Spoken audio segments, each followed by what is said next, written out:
महाराष्ट्र में विधानसभा चुनाव का ऐलान हो चुका है। इस बीच पक्ष विपक्ष दोनों ही गठबंधन में मुख्यमंत्री की कुर्सी को लेकर खींचतान मची है। महायुति में बीजेपी एकनाथ शिंदे की शिवसेना और अजीत पवार की एनसीपी खुलकर तो दावेदारी नहीं पेश कर रही, लेकिन इच्छा तीनों ही दलों के नेता जाहिर कर चुके हैं। उनका कहना है कि फैसला चुनाव के बाद होगा। महाविकास आघाड़ी भी कमोवेश स्थित है।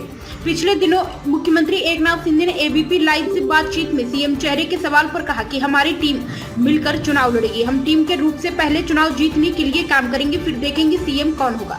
इस दौरान उन्होंने खुद की दावेदारी से इनकार नहीं किया।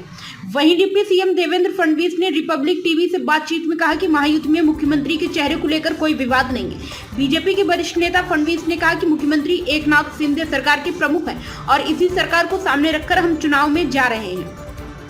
जब उप मुख्यमंत्री और एनसीपी के अध्यक्ष अजीत पवार से इसी को लेकर सवाल किया गया तो उन्होंने कहा कि मैं इस पर टिप्पणी करके कोई नया विवाद खड़ा नहीं करना चाहता। उन्होंने इंडिया टुडे से बातचीत में कहा कि हमारा पहला लक्ष्य यह सुनिश्चित करना है कि महायुति को अधिकतम सीटें मिले।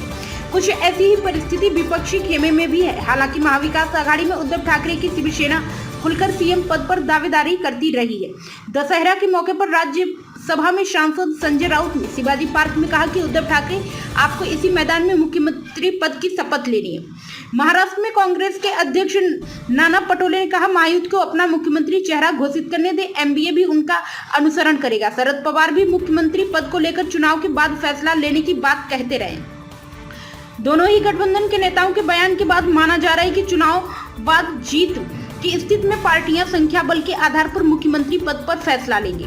महाराष्ट्र के सभी 288 सीटों पर 20 नवंबर को वोट डाले जाएंगे और वोटों की गिनती 23 नवंबर को होगी।